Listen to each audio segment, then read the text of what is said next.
안녕하세요. 구독자분들이 제 컨텐츠를 잘 들어주셔서 좋은 기운 받아 매년간 준비하던 곳에 취업하게 됐습니다. 정말 감사했고 앞으로 나올 새로운 썰도 잘 들어주시면 감사하겠습니다. 그럼 시작하겠습니다. 안녕하세요. 저는 현재 해외에 거주하고 있는 직장인 남성입니다. 원래는 평생 한국 땅을 떠나본 적 없는 토종 한국인이지만 지금은 업무상 먼 곳에서 타향살이를 하고 있네요. 처음에는 낯선 환경에서 혼자 지내야 하는 게 힘들고 외롭기도 했지만 이제는 다양한 경험을 하고 낯선 것들을 경험해보는 것도 제 복이라 생각하고 있습니다. 사실 지금 제 상황으로 따지자면 한국에 있는 것보다는 타향살이가 나을 수도 있으니까요. 제가 겨우 인생의 절반 정도 살았다고 하지만 살다 보니 참 별의별 일이 다 벌어지는구나 라는 생각이 듭니다. 늘 좋은 일만 있을 수는 없겠지만 평범하고 평화롭게 지낸다는 것도 생각보다 어려운 일인 것을 이제서야 깨닫게 되었거든요. 물론 저의 인생만 그런 것은 아니겠죠. 사람들 모두 앞에서 말을 안 해서 그렇지 늘 웃는 낯으로 다니는 사람도 남에게 말 못할 사연 하나 들 쯤은 있다는 것을 이제는 압니다.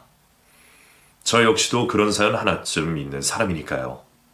그러다 제가 이 채널을 알게 되었고 다양한 분들의 사연을 들으면서 제 생각이 틀리지 않았다는 걸 또 한 번 느끼게 되었습니다. 나만 유별나지 않다는 것, 그건 생각보다 꽤 위안이 되는 일이더라고요. 그래서 저도 누군가에게 위안을 드리고자 제 사연을 보내게 되었습니다. 지금은 틈날 때마다 사연들을 듣고 있지만 사실 저는 남의 사정이 그리 궁금했던 사람이 아니었습니다. 내 할 일 잘하면 그만이라 생각하며 좋은 얘기든 나쁜 얘기든 남의 얘기에 귀 기울여 본 적이 없었죠. 굳이 나서서 남의 얘기를 들어줄 여력도 없었고 위로나 충고를 잘하는 스타일도 아니었으니까요.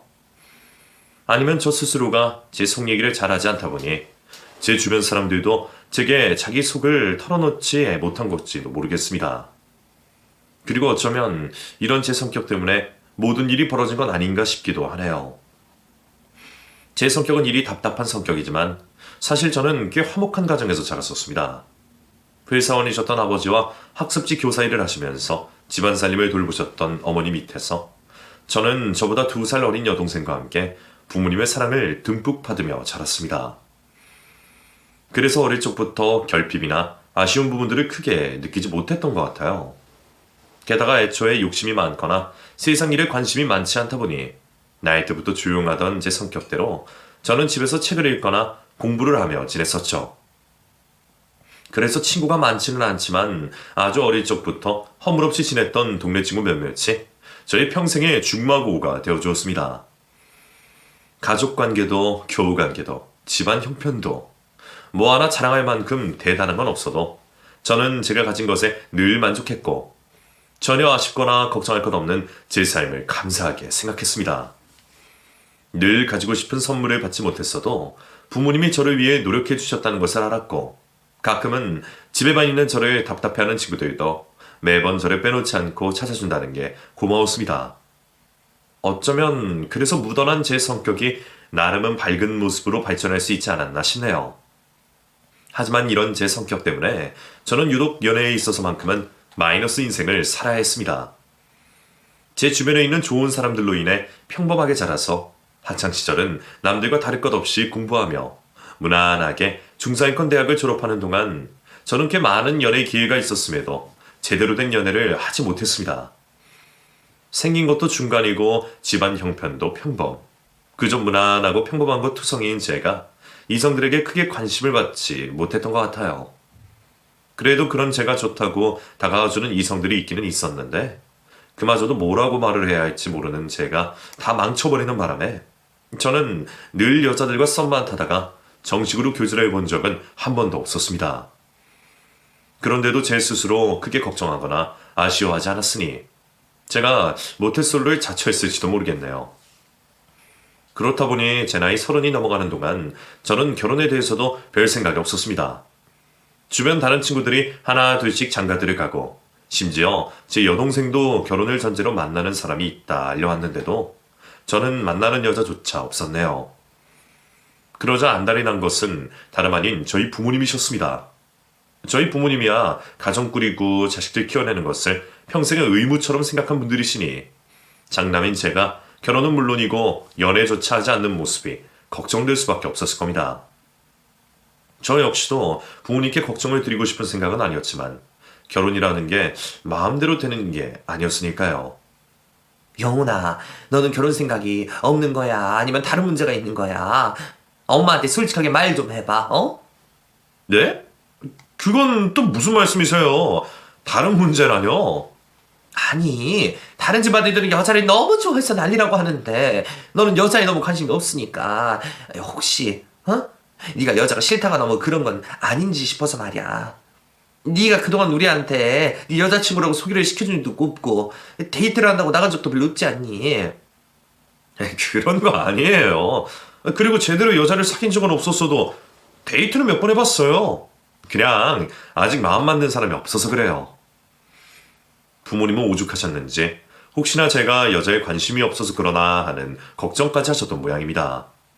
제가 워낙 어려서부터 또래 남자아이들과 달리 얌전하게 지냈고 그 나이 먹도록 여자 만나러 다닌다는 말 한 번 없으니 저희 부모님께서 제 성 정체성에 대해서 걱정을 하셨던 거죠.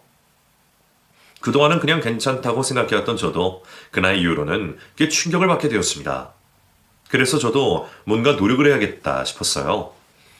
그동안 친구들의 제안에도 귀찮다고 거절을 해왔던 소개팅과 선자리를 나가기로 했던 거죠. 결혼하려고 작정하고 만나는 게 너무 노골적이다 싶어 그동안은 그런 자리들을 꺼려왔는데 제가 최소한 여자를 만나려는 노력이라도 해봐야 부모님도 걱정을 안 하시겠구나 생각되더군요. 그래서 저는 앞으로 오는 여자 안 맞겠다 생각하며 주변에 소개팅 좀 해달라 부탁을 했습니다. 그 소식에 가장 좋아하셨던 건 역시 저희 어머니셨고 어머니께서는 다니는 교회에 참한 아가씨들이 많이 있다며 제게 이 사람 저 사람 소개시켜주고 싶어 하셨죠. 막상 마음을 먹고 나니 어머니의 과한 의욕에 부담스럽기도 했지만 자식된 도리로 어머니를 실망시키고 싶지 않았네요. 그렇게 몇몇 분들을 만나게 되었습니다.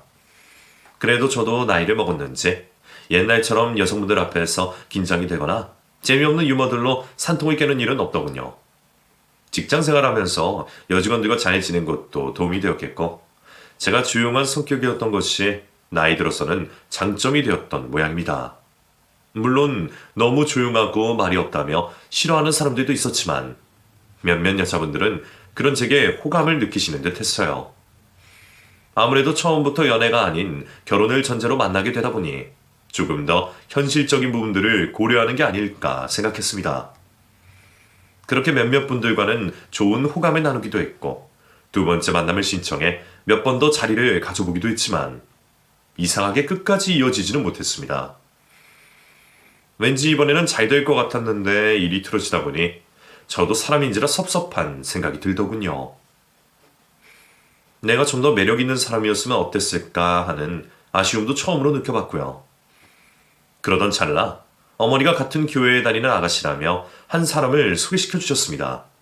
제게 적극적으로 소개해주고 싶어 하시는 걸 보니 이미 어머니께서는 그 여자분이 꽤나 마음에 드신 듯한 모습이더군요.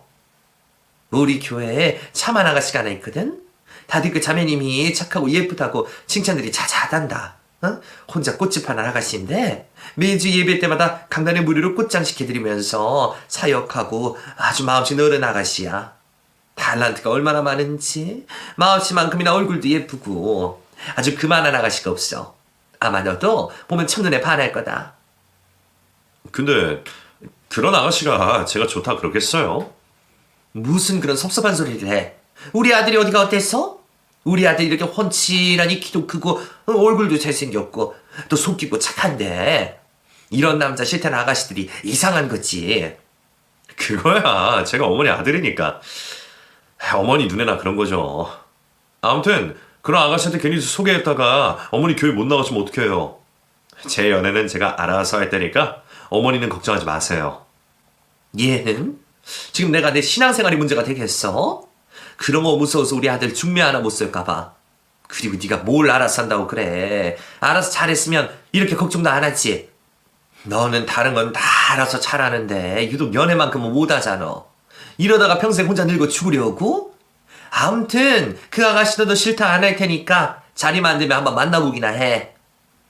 어머니가 그 아가씨 칭찬을 너무 하시기에 그런 아가씨가 나 같은 놈을 마음에 들어할까 싶어 부담스러웠습니다. 괜히 어머니에게 폐를 끼칠까 걱정이 되기도 했고요. 그런데도 어머니는 기어이 자리를 만드셨고 저는 거절할 기회도 없이 그녀를 만나게 되었습니다. 그렇게 만나게 된 미니 씨는 저보다 3살 어린 꽃집 사장님이었어요. 미니 씨를 보자마자 저는 어머니가 왜 그리 미니 씨 칭찬하셨는지 알 것 같았습니다. 이제 30 초반인데 벌써 자기 가게를 꾸리고 있는 것도 대단해 보였고 듣던 대로 무척 아름답고 착한 사람이더라고요. 혹시 저희 어머니가 이런 자리 만들어서 부담스럽진 않으세요? 혹시 억지로 나오신 건 아닌가 걱정이 되어서요. 아니에요. 제가 먼저 집사님께 부탁을 드렸어요. 좋은 사람이 있으면 소개 부탁드린다고요. 제가 듣기로는 영훈 씨가 부담을 갖추셨다고 하던데 저야말로 귀찮게 만든 건 아닌가 걱정이에요. 귀찮다뇨? 저는 미니 씨 같은 사람 만나는 것만으로 영광이죠. 사실 부담이 되기는 했었어요. 미니 씨가 싫다는 건 전혀 아니고요. 저희 어머니가 미니 씨 칭찬을 많이 하시기에 저 같은 사람이 괜찮을까 싶었거든요. 근데 어머니가 미니 씨를 꼭 소개해주고 싶으셨던 모양이에요. 저도 영훈 씨 얘기 많이 들었어요. 어릴 적부터 말썽 한 번도 안 피우고 정말 착한 아들이셨다면서요? 거기다가 공부도 잘하고 그림도 잘 그리시고 재주가 워낙 많으시다 들었어요. 재주는요 무슨 공부도 그냥 남들만큼만 했을 뿐이고 그림도 그냥 공부하다 답답할 때마다 취미처럼 끄적였던 게 전부인데요. 어디 내놓을 만한 재주는 없어요 제가.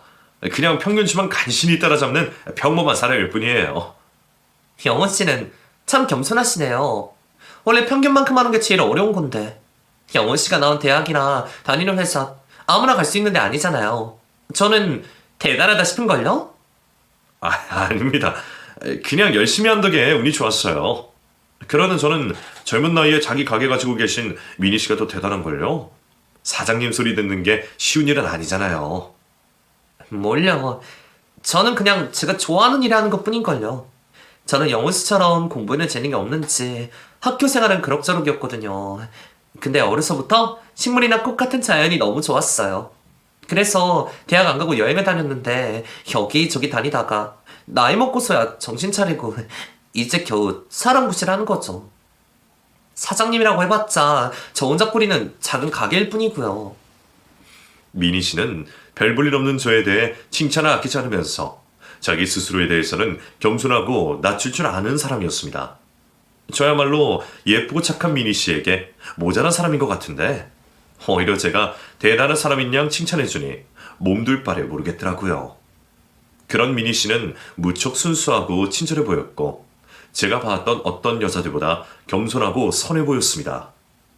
그렇게 미니 씨와의 처음 만나게 된 자리에서 내내 화기애애한 분위기 속에 대화를 나눴고 덕분에 저도 시간이 가는 줄도 모르고 즐겁게 떠들었던 것 같습니다. 여자를 만나며 설레이면서도 마음이 편한 기분은 그때가 처음이었던 것 같네요.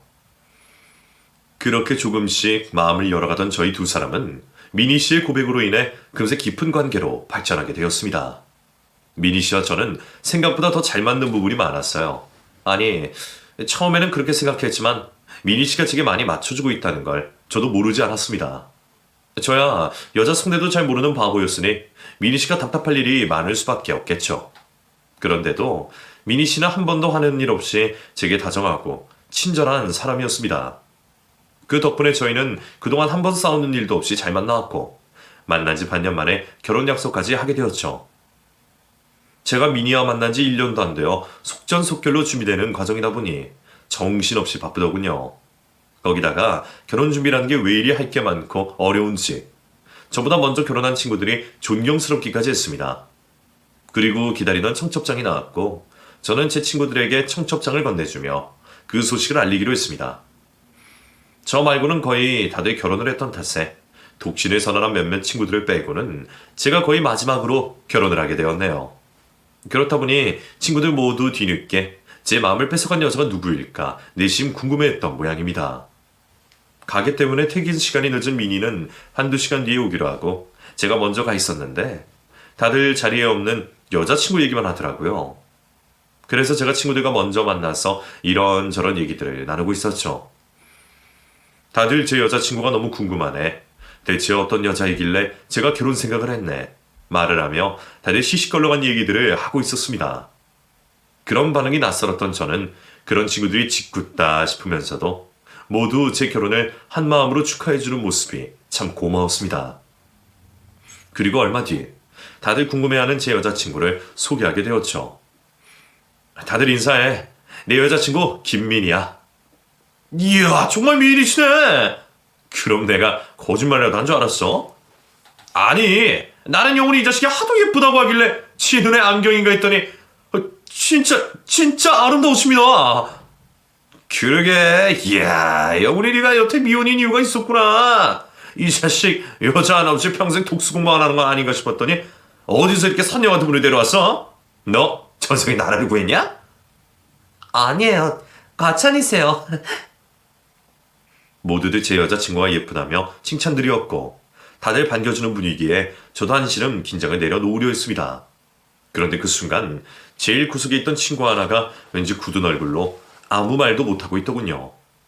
그 친구는 제가 어린 시절부터 알고 지냈던 단짝 친구 중 하나였습니다. 야! 수혁이는 왜 말이 없어? 왜? 재수씨 미모에 넋이라도 나갔냐? 야! 괜히 친구 여자친구한테 바라면 안 된다. 너 이러다 잘못된 만남 찍는 거야. 다른 친구들은 이미 술을 깨해서 짓궂은 농담까지 하고 있는데도 그때도 수혁이만 조용한 겁니다.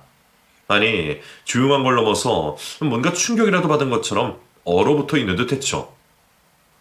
원래 우리 중 제일 말이 많고 분위기 메이커일 정도로 빠지지 않는 녀석인데 이상하다 싶었습니다. 수혁아, 왜 그래?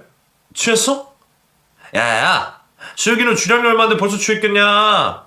근데 진짜 너 왜 그래? 원래 지금쯤 여신이니 뭐니 진짜 제일 많이 해야 내가, 어? 너 설마 재수씨랑 아는 사이냐? 재수씨, 이 자식 알아요? 예? 아니요. 저는 처음 뵙는 분 같은데. 저만 수혁이가 이상하다고 생각한 게 아니었는지 친구들 모두 한마디씩 거들자 수혁이가 혼잣말처럼 말을 내뱉었습니다.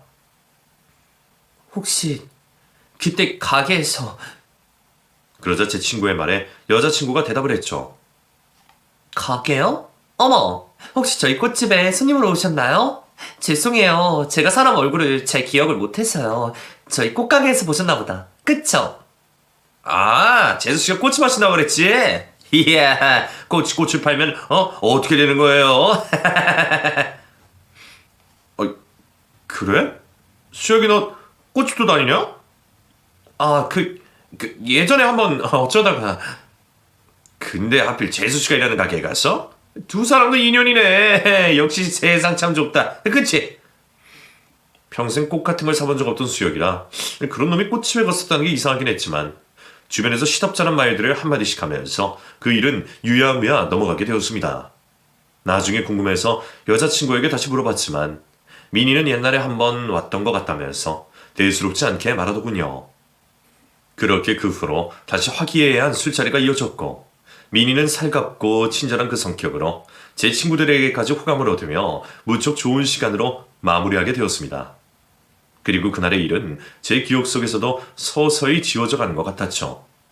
그런데 그렇게 친구들을 만나고 보름쯤 지났을까 갑자기 수혁이가 저를 찾아와서 이상한 말을 하는 겁니다. 경훈아, 너 정말 이 결혼 할 거냐? 무슨 소리야, 뜬금없이? 아니, 너같이 신중하고 침착한 애가 만난 지 1년도 안 된 여자랑 갑자기 결혼하겠다고 하는 게 걱정되어서 좀 이른 거 아닌가? 하긴 원래 내 성격이었으면 결혼 같은 큰일은 두고두고 생각했겠지. 근데 이번에는 워낙 달라. 애초에 결혼을 하고 싶다 생각한 것도 이번이 처음이고 미니가 아니면 결혼 생각이 있을지도 모르겠는데 그래도 내가 보기에는 그 여자 좀 싸한 데가 있어서 말이야. 꽃집 하기 전에는 뭐 했대? 그냥 여행 다니고 일하고 그랬지. 너는 왜 갑자기 그런 게 궁금해? 아니, 만난 기간도 짧고 네가 그 여자 잘 알긴 하나 싶어서. 글쎄, 사랑 같은 건 만난 시간에 비례하는 게 아니지 않아? 서로 마음이 통하면 되는 거지. 그리고 처음부터 우리 어머니가 소개해준 사람인데 걱정할 게 뭐가 있어? 이상하게도 수혁이는 제 결혼이 너무 급한 게 아니냐며 신중하게 다시 생각해보라 말하고 있었습니다. 저는 수혁이가 갑자기 왜 그러는지 이해를 할 수 없었습니다. 대체 뭐가 마음에 걸려서 제 여자친구를 별로라고 하는 건지 솔직히 기분이 좋지 않았어요. 그러고 보니까 너 저번에도 내 여자친구 보고 놀라는 것 같더니 진짜 아는 사이라도 되는 거야? 뭐? 아는 사이라니 내가 무슨 그런 거 아니야. 그럼 나는 네가 갑자기 왜 이러는지 모르겠는데 너도 잘 모르는데 여자친구를 왜 걱정하는지 말이야. 아 그래 내가 걔랑 걱정했던 모양이다. 나는 그냥 네가 신중했으면 해서 그런 거야. 알겠지? 친구는 되묻는 제 말에 대충 얼버무리던 말을 하고 말았고 그날의 찝찝한 만남 이후 저는 결혼식장에서도 수혁이를 만나지 못했습니다. 갑자기 일이 생겼다며 결혼식에 불참했기 때문이었죠. 야 영훈아 미안해서 어떻게 하냐? 너 결혼식 날 내가 하필 출장이 잡혀서 말이야. 직접 축하해주러 가주지는 못하겠지만 축의금 보낼게. 미안하다. 그게 내심 마음에 걸렸지만 신랑으로서 결혼 준비에 정신이 없던 저는 그 일을 금세 잊어버리고 말았습니다. 그리고 드디어 결혼식을 올린 저는 새로운 신혼집에서 행복한 결혼 생활을 시작하게 되었죠. 저는 회사 생활을 하고 와이프는 꽃집을 운영하고 정말 아무 걱정 없는 일상들이었습니다. 매일 같은 밥을 먹고 같은 침대에서 잠을 잔다는 게 별것 아닌 것 같지만 행복한 일이더군요. 이렇게 행복한 게 결혼인 줄 알았다면 진작 했겠다 싶을 정도로 말이죠. 그렇게 저희는 1년 12달 행복한 사계절을 보내며 꿈같은 신혼을 즐길 수 있었습니다. 그리고 저희의 결혼 생활이 1년쯤 지났을 무렵 저희 부모님께서는 내심 와이프의 임신 소식을 기다리기 시작하셨습니다. 아무래도 제가 결혼이 늦었다 보니 저희 부모님도 손주 소식이 그리우셨겠죠. 근데 니들은 아직 소식 없지? 어머니, 미니한테 부담 주지 마세요. 이제 겨우 1년 지났는데요. 영훈씨, 왜 그렇게 말해? 어머니께서는 걱정을 하시는 게 당연하지. 어머니, 죄송해요. 제가 좀 더 노력해 볼게요. 아이고, 내가 주책 맞아서 며느리 걱정한 게 있구나. 미안하다. 내 말은 잊으렴. 우리도 보채려는 게 아니라 그냥 궁금해서 말이야. 혹시 세아가 네가 원한다면 한약이라도 지어주랴? 아니, 이것도 부담되려나? 아니에요, 어머니. 저는 어머니께서 저 생각해 주시면 좋아요. 좋은 약 있으면 먹어야죠. 제가 열심히 먹고 얼른 좋은 소식 전해볼게요. 착한 와이프는 부담이 될 만한 얘기도 기꺼이 들으며 기대하시는 부모님을 위해서라도 하루빨리 아이를 갖기를 원했습니다. 하지만 노력한 지 몇 달이 지나도 아이 소식은 일절 들리지가 않았습니다. 분명 와이프가 배란 일까지 지키며 노력을 하는 걸 아는데도 건강한 남녀에게 왜 아이가 찾아오지 않냐 의문이었죠. 와이프 역시 그게 걱정이었는지 결국 저 몰래 병원을 다녀왔답니다. 그리고 그곳에서 자신이 불임이라는 이야기를 들었다네요. 아이를 갖기 힘들 거라는 의사의 말을 들은 와이프는 제게 그 말을 전하며 너무나 서럽게 울었습니다. 미안해, 영훈씨. 괜히 나 같은 여자랑 결혼해서 남들 같은 행복을 찾지도 못하고 역시 나는 그냥 혼자 살았어야 하는 건데 어쩌다 내가 영훈씨 발목을 잡아버렸을까? 다 내 탓이야. 미안해, 정말. 무슨 말을 그렇게 해? 그게 당신 탓도 아니고 그리고 나는 아이 때문에 당신이랑 결혼한 것도 아니야.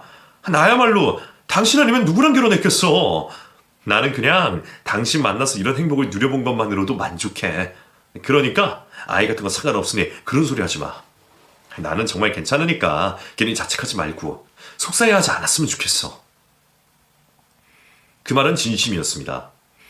예전에 와이프를 만나기 전에는 독신으로 살아야 하나 싶어 실버타운까지 알아보던 저였는데 이제 와서 아내가 불임이라고 갑자기 손해봤다 할 생각은 없었습니다.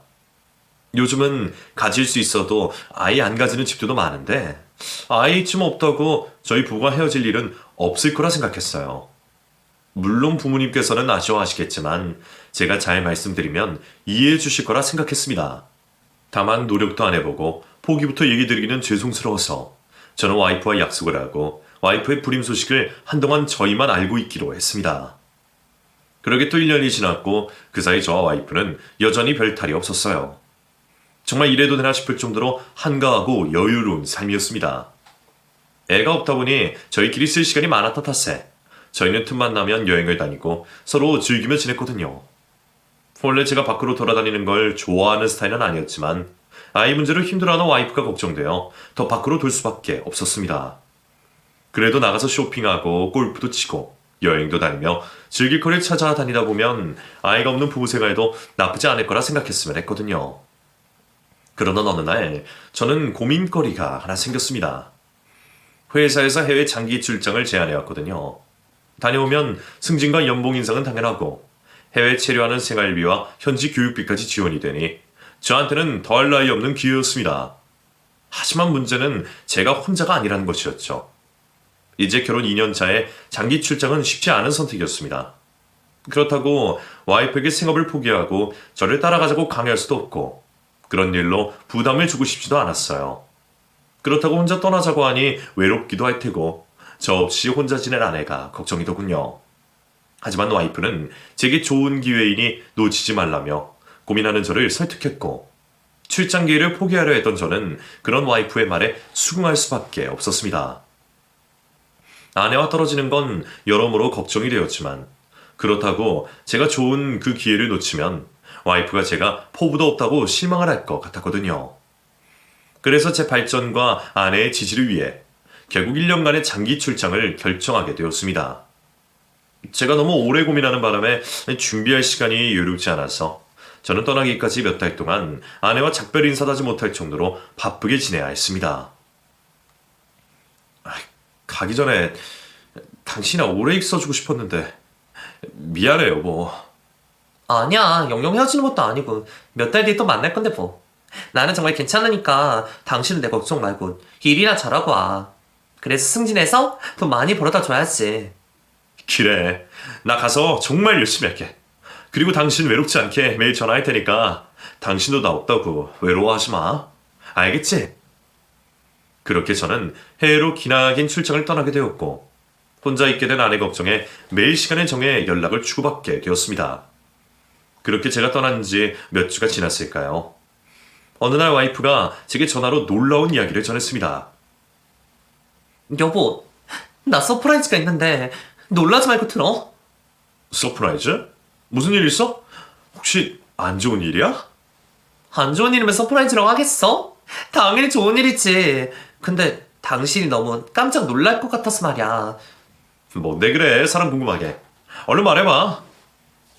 사실 나 오늘 병원에 다녀왔거든. 근데 거기서 임신이라 그러는 거 있지. 와이프의 입에서 임신이라는 말이 나온 순간 저는 머리가 하얘지는 기분이 들었습니다. 분명 불임이라 그러고 아이 문제는 거의 포기한 상태였는데 하필 이 타이밍에 임신 소식을 듣게 되었다니 이상할 수밖에 없었죠. 그래도 좋은 소식은 맞으니 기뻐야 맞는데도 이상하게 저는 선뜻 말이 나오지 않았습니다. 제가 당황한 것이 와이프에게도 전해졌는지 와이프는 서운했어요. 영호 씨는 안 기뻐? 우리 아이가 생겼다는데. 아니야. 기뻐. 당연히 기쁘지. 그게 아니고 너무 갑자기 소식이 들어서 놀라서 그래.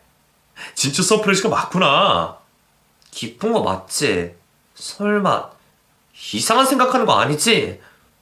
이상한 생각? 무슨 생각? 아니, 그냥 당신 없을 때 하필 이런 소식이 들려서. 하긴 우리가 떨어지기 전까지 너무 밤마다 붙어 있었잖아. 우리가 너무 애틋해 보여서 주님이 기적을 내려주셨나 봐. 순간 아내의 말대로 왜 내가 없을 때 하필 임신이 되었을까 생각하면서도 와이프가 너무 좋아하는 모습에 저도 같이 기뻐하게 되었습니다. 타이밍이 안 좋긴 했지만 기적 같은 일이었으니 그저 다행이라 생각할 뿐이었죠. 그렇게 와이프의 임신 소식을 듣게 된 후로 저는 매일 한국으로 돌아갈 날을 기다려왔습니다. 일이 하도 바빠서 자주 들어가지는 못해도 반년에 한 번쯤 한국에 들어갈 수 있었거든요. 그 전까지 와이프 혼자 임신 기간을 보내야 하다 보니 제가 이래저래 걱정이 많았죠. 제 대신 부모님이 챙겨주시겠지만 그래도 남편 몫은 따로 있었으니까요.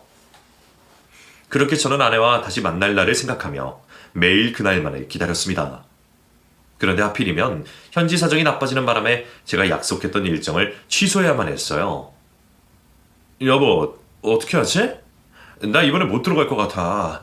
여기 사정이 너무 안 좋아서 내가 자리를 비울 수가 없어. 이러다가 우리 아이 출산 날에도 못 가면 어떻게 하지? 무슨 그런 걱정을 해. 내가 어련히 알아서 하면 되지. 어차피 왔다 갔다 피곤할 텐데 차라리 잘 됐어. 난 괜찮으니까 영훈 씨도 걱정하지 마. 와이프가 얼마나 실망할까 생각하며 어렵게 이야기를 꺼냈더니 와이프는 너무나 태어난 듯 괜찮다고 하는 겁니다. 순간 저는 뭔가 이상한 기분이 들었습니다. 촉이나 느낌 같은 거였지 모르겠지만 왠지 와이프는 제가 한국으로 돌아오지 않는 걸 더 기대하는 듯 했죠. 그러고 보니 제가 와이프의 임신 소식을 들었던 때 아예 한국으로 돌아가겠다고 생각했었습니다. 임신한 와이프를 혼자 둘 자신이 없어서 당장 귀국하겠다고 했더니 와이프가 급구 저를 말리며 돌아올 필요가 없다고 하더라고요. 그때는 아내가 저한테 미안해서 괜히 그러는 줄 알았습니다. 그런데 와이프가 갑자기 아이를 제왕절개를 해야 한다며 예정일보다 한 달 일찍 아이를 낳겠다고 하는 겁니다. 제왕절개를 하더라도 아이는 웬만하면 충분히 키워서 낳는 걸로 알고 있는데 9달을 품고 아이를 낳겠다고 하다니 이상하다 싶었어요. 뭐? 왜 그렇게 일찍 낳아? 예정일보다 한 달이나 빠른 날짜 아니야? 아니, 내가 골반이 좁아서 제왕절개 하는 게 낫다 하더라고. 그래서 수술 가능한 날짜 잡다 보니 그렇게 됐어. 한 달 정도는 괜찮다고 해. 아이는 건강하다니까 당신은 걱정하지 마. 그럼 내가 그날 어떻게든 갈게. 이번에는 무슨 일이 있어도. 아니야, 제발 나 때문에 그러지 마. 걱정 말고 일해. 나 혼자 나을 수 있으니까. 그래도 남편도 없이 어떻게 애를 낳으려고. 남편 없이 아이 품고 있었는데 그 정도 못할까 봐? 그리고 제왕절개는 마취하고 수술 맞는 거라 아프거나 위험한 일도 없대. 그러니까 정말 걱정하지 마. 알겠지? 갑작스럽게 제게 수술 날짜를 알려온 와이프는 출산 날까지도 제가 필요 없다며 의연한 모습을 보였습니다. 심지어 출산 날 시부모님께 못 볼 꼴 보이기 싫다며 조련에 들어갈 때 오시라고 말은 하기도 했죠. 그러자 저는 갑자기 그 모든 게 수상하게 느껴지기만 했어요. 뭔지 모르겠지만 분명 와이프가 나에게 숨기고 싶은 게 있는 것 같다는 생각에 저는 불안할 수밖에 없었습니다. 그리고 혹시나 하는 생각이 꼬리에 꼬리를 물기 시작했습니다. 혹시 그 아이가 내가 떠난 이후에 생긴 아이가 아닐까? 그래서 한 달 정도 비는 시간이 있었고 예정일이 맞지 않다 보니 제왕절개를 핑계로 9달 만에 아이를 낳으려는 게 아닐까 하고 말이에요. 순간 말도 안 되는 생각이라고 생각하면서도 저는 왠지 불안감을 지울 수가 없었습니다. 몸이 떨어져 있어서 마음도 떨어지는 건지 저는 아내에 대한 의심을 도저히 멈출 수가 없었어요. 그래서 결국 와이프가 출산하는 날에 사람을 붙이기로 했습니다. 시부모님도 못 오게 해달라는 와이프의 부탁 때문에 가족들에게도 말을 할 수 없으니 그렇다면 아예 와이프가 모르는 사람을 붙여 확인해달라고 부탁을 할 작정이었죠. 유전자 검사를 하던 어떻게라도 제 불안을 잠재우고 싶은 생각밖에 없었습니다. 그래서 저는 심부름센터에서 사람을 고용했고 와이프의 출산날 행적을 보고받기로 했습니다. 그리고 와이프가 제게 말했던 것처럼 수술 당일이 되었고 그날 저는 제가 붙인 사람으로부터 믿기 어려운 연락을 받게 되었습니다.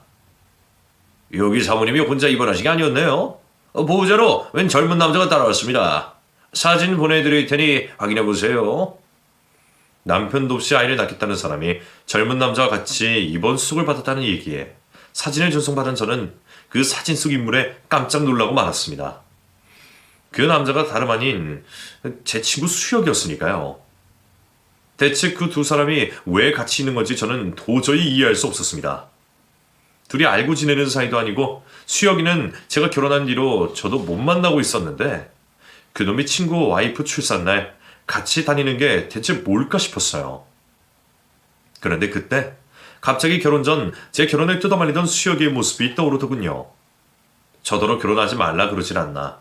왠지 제 와이프를 아는 것처럼 이상하게 굴지를 않나. 이제 와서 생각하면 뭔가 의심이 들 법한 행동이었네요. 그제서야 저는 그동안 제가 알지 못했던 의심의 정체가 무엇이었는지 깨닫고 말았습니다. 저 혹시 추가 의뢰 가능합니까? 제가 국제우편 보낼 테니까 오늘 태어나는 아이와 제 유전자 검사를 좀 부탁드립니다. 추가금 얼마가 들어도 되니까 제발 부탁드릴게요. 아직은 제 망상에 불과한 일이지만 의심에 확신이 필요했던 저는 제 아이의 친자 검사를 의뢰했습니다. 그 사이 수혁이는 아이가 출산하는 것만 보고 자리를 떴다고 했습니다. 제가 혹시나 싶어 아무것도 모르는 척 전화를 걸자 수혁이는 아무렇지 않은 듯 제게 안부 인사를 하더군요. 야, 영훈아, 잘 지냈냐? 너 해외 갔다는 소식 들었어. 그래? 그럼 우리 와이프 임신했다는 얘기도 들었을까? 아, 그래? 너희 와이프 임신했냐? 야, 축하한다. 너도 아빠 되는 거야? 제가 혹시나 해서 떠보듯 묻는데도 그놈은 아무렇지 않게 제 전화를 받았습니다. 내 와이프 출산날 같이 있었다는 얘기는 전혀 하지 않았죠. 그 모습에 저는 두 사람이 이제 보통 사이라는 걸 확신할 수밖에 없었습니다. 그리고 저는 일주일이 지나 유전자 검사 결과를 받게 되었고 결과는 충격 그 자체였습니다. 정말로 아이가 제 아이가 아니었던 거죠. 그 결과를 받자마자 저는 일을 제쳐두고 곧장 한국으로 날아갔습니다. 제가 갑자기 나타나자 아내는 무척 당황스러워했어요. 야, 영훈 씨, 당신 연락도 없이 무슨 일이야? 아이가 보고 싶어서 그랬어? 이거 봐, 우리 아이 너무 이쁘지? 그런데 얼핏 보기에도 그 아이는 저를 정말 전혀 닮지 않았더군요. 딸은 보통 아빠를 닮는다 그러더니 제가 알고 봐서 그런지 몰라도 그 갓난아이 얼굴이 그놈이랑 판박이었습니다. 저희가 어릴 적부터 알고 지내던 사이라 그런지 어릴 적 그놈 얼굴이 고스란히 보이는 거죠. 그러자 속에서도 화가 끓어오르는데 도저히 주체할 수 없을 것 같았습니다. 당신 수혁이랑 언제부터 그런 사이였어? 우리 결혼 전에 봤을 때 그 전부터 이미 알고 있던 사이였지? 그래, 충분히 의심했어야 하는 건데 내가 왜 그동안 당신을 철석같이 밀었을까? 천사인 줄 알았어? 거짓말 하나 못하는 줄 알아서? 당신 정말 끝까지 나를 속일 수 있을 거라 생각했어? 제가 다 안다며 검사 결과지를 집어 던지자 그 여자는 덜덜 떨며 바닥으로 주저앉고 말았습니다. 미안해, 영훈 씨. 나 좀 용서해줘. 뭘 용서해? 남의 자식 낳아놓고 뻔뻔한 너를, 결혼 전부터 나를 속여온 너를. 대체 둘이 무슨 사이였는데 이 난리를 피는 거야? 둘이 나가지고 노니까 좋았냐? 미안해, 미안. 저는 제가 그동안 몰랐던 사실이 뭐였는지 너무나 궁금했습니다. 하지만 그 여자는 절대 말할 생각이 없다며 입을 꾹 다물고 있었어요. 그래서 저는 어쩔 수 없이 친구놈에게 물어보기로 했습니다. 둘 다 조져놓으면 누구라도 입을 열 수밖에 없을 테니까요. 그래서 저는 곧장 친구놈이 가족들과 살고 있는 집으로 찾아갔습니다. 영훈아, 네가 여기는 웬일이야? 웬일은 내 마누라랑 바람난 놈 잡으러 왔지. 무슨 소리야 그게? 다 알고 왔으니까 시침이 뗄 것 없어. 지금이라도 사실대로 말하면 내가 선처라도 해줄게. 근데 아니면 그때는 오늘 너나 나나 다 죽는 거야. 알겠어? 제가 한번 화가 나면 미쳐버린다는 건 오랜 친구인 그놈이 잘 알았을 겁니다. 옛날에 제가 저를 이유 없이 괴롭히는 놈을 들이받아서 그놈이 실명될 뻔한 일도 있었거든요. 물론 미수에 그치고 제가 모범생이었던 탓에 잘 해결되었지만 제가 오래 참지 못한다는 걸 그놈이 제일 잘 알겠죠. 그래, 말할게. 나 네 와이프랑 알던 사이 맞아. 근데 그건 누구라도 쉽게 말 못해. 네 와이프 내가 다녀도 술집 아가씨였다는 걸 내가 어떻게 말을 하냐. 그렇게 듣게 된 이야기는 너무 충격적이었습니다. 제 와이프가 술집 다니던 아가씨였다니 도저히 믿을 수가 없었어요. 그러게 너는 너무 순진하게 타랴. 예쁜 여자가 더 좋다 그러면 의심부터 했어야지. 해외여행 다녔다 꽃이 판다 그런 소리 다 믿으면 어떡해. 그러게 내가 조심하고 결혼 신중하라고 했냐 안 했냐. 나는 그래도 술집 년이 결혼한다 그래서 정신 차린 줄 알았더니 나한테 먼저 연락한 것도 그년이야. 그렇게 결혼 전부터 알고 있던 두 사람의 관계에 친구는 일부러 저를 피했고 와이프는 독하게도 모른 척을 하고 있었습니다. 그러다 제가 출장을 가자마자 집으로 그놈을 불러들였던 모양이더군요. 난 안 가려고 그랬는데 걔가 작정하고 꽂히는데 어떻게 하냐. 그래서 갔다가 술김에 그냥 그렇게 됐다. 나도 설마 임신까지 될 줄 알았어? 처음에는 네 애라 하길래 그런가 보다 그랬지. 근데 이 기집애가 나을 때가 되어서는 내 애라 그러는 거야. 그걸로 나를 협박을 하더라니까. 그래서 어쩔 수 없이 애 낳을 때 따라가 준 것 뿐이야. 정말 기가 막혔습니다. 하룻밤 관계에 아이가 생겼다는 말을 나더러 믿으란 건지, 설령 그게 사실이라도 불임이라던 여자가 어떻게 그렇게 쉽게 애를 가졌을까 싶더군요. 그런데 더 기가 막혔던 건 그 여자가 불임이라고 거짓말했던 거랍니다. 걔 불이 많냐. 아예 애를 낳을 생각이 없었더라고. 뭐 처음부터 남자 하나 붙들어서 편히 살 생각이었으니 애 키우는 귀찮은 짓 하기 싫었겠지. 그래서 매번 피임약을 먹었는데 너 없다고 그새 피임약을 안 먹고 쓰나 봐. 나는 술도 먹었겠다. 괜찮은 줄 알았고. 근데 일이 이렇게 되어서 미안하다, 영훈아. 결국 진실을 다 알게 된 저는 순간 이성을 잃어버렸고 정신을 차리고 났을 때는 제가 그놈을 한참 두들겨 패고 있더군요. 그걸 마치 집으로 들어오던 그놈 와이프가 발견을 하며 더 난리가 나고 말았죠. 그래서 저는 그 여자에게도 사정을 다 말해줬습니다. 이런 놈 걱정해줄 필요 없어요. 얻어맞을 짓만 했으니까. 그러니 재수씨도 이놈이랑 이혼을 하던 이놈 딸을 데려가던 다 키우던 그 고민을 하세요. 그렇게 제가 다시 집으로 돌아가자 그 여자가 무릎을 꿇고 저를 기다리고 있었습니다. 이제 와서 무슨 쇼를 하라는 건지 기가 차지 않았죠. 여보, 영호씨 나만 용서해줘. 이번에만 넘어가주면 나 평생 영호씨한테 잘할게. 다시는 뭐 해달라는 거 없이 평생 희생만 하면서 살게요. 왜? 애 낳으러 갈 때처럼 네 애인한테 부탁하지. 나는 호구인데 나한테 뭘 바래? 내가 비록 과거가 떳떳하진 않지만 나 영호씨 만나고 정말 마음 잡고 살고 싶어서 정말이야. 그날은 나도 너무 외로워서 술김에 딱 한 번 그랬던 것뿐이야. 내가 없어지자마자 옛날 생각이 났어? 술집에서 일했다 그러더니 제발로 걔 못 주는구나. 제발 나 버리지 마. 나 영호씨 아니면 얘랑 둘이 어떻게 살아. 제발 아이를 봐서라도 이해해줘. 그 여자가 제게 그런 부탁을 뻔뻔하게 할 정도로 제가 호구였던 모양입니다. 그런데 내심 그 태도가 다행이다 싶더군요. 차라리 뻔뻔하게 이혼하자 그랬으면 허탈할 뻔했는데 어떻게든 제가 필요하긴 하다는 게 다행이었습니다. 그래야 제가 그 여자를 갖다 버리더라도 조금은 풀어낼 테니까요. 저는 더러운 그 여자와 말 섞을 생각 없이 그 여자를 집 밖으로 쫓아내버렸고 곧바로 상간남 소송과 이혼 소송을 진행했습니다. 저는 최고의 변호사를 들였습니다. 한 번 속았던 게 억울해서라도 소송에서만큼은 제대로 그 년놈들을 이겨야만 했으니까요. 하지만 제가 각오했던 것보다 너무 쉽게 소송이 끝이 나버렸습니다. 애초에 불륜의 가장 큰 증거인 아이가 있었으니 다른 증거는 찾을 필요도 없었거든요. 그렇게 저는 이혼 소송에 승소를 하게 되었고 다행히 결혼 생활이 3년이 되지 않아 재산 분할을 하지 않아도 되었습니다. 배우자에게 문제가 있어도 재산이 더 많은 사람이 상대에게 재산 분할을 해줘야 하는 법이 있다던데 몇 달이나마 더 살았으면 억울하게 돈까지 뜯길 뻔했으니 그나마 불행 중 다행이었네요. 그렇게 저와 이혼당한 그 여자는 한 푼도 받지 못하고 아이와 함께 쫓겨나게 되었고 그 소식을 알게 된 친정에서도 받아주지 않아 달새방을 전전하게 되었다고 들었습니다. 그래도 얘 친부가 누군지는 알 테니 아이 양육비를 받을 구멍은 있겠다 싶었죠. 근데 나중에 제가 듣게 된 소식을 보니 그마저도 어려워지지 않을까 싶더군요.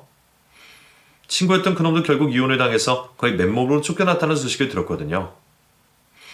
그 집은 이미 6살 난 애가 있었는데 아이 양육비와 위자료로 집을 와이프에게 내어줬던 모양입니다. 모은 돈 다 끌어서 최근에 집을 샀었는데 전 재산을 넘겨준 셈이 되었죠. 거기다가 제가 그놈 회사로 상간남 소송장을 전하는 바람에 회사에서 해고를 당했답니다. 이건 변호사님이 알려준 팁인데 혹시 다른 분들도 이런 일이 생기면 꼭 회사에 소송장 보내십시오. 그럼 명예훼손으로 고소당하지 않고 이렇게 엿을 먹일 수 있거든요. 게다가 친구들 사이에서도 이 일이 알려지며 그놈은 아주 인간관계가 작살이 나고 말았습니다. 하지만 그런 일을 겪은 이상 저도 아주 편히 지낼 수는 없었죠.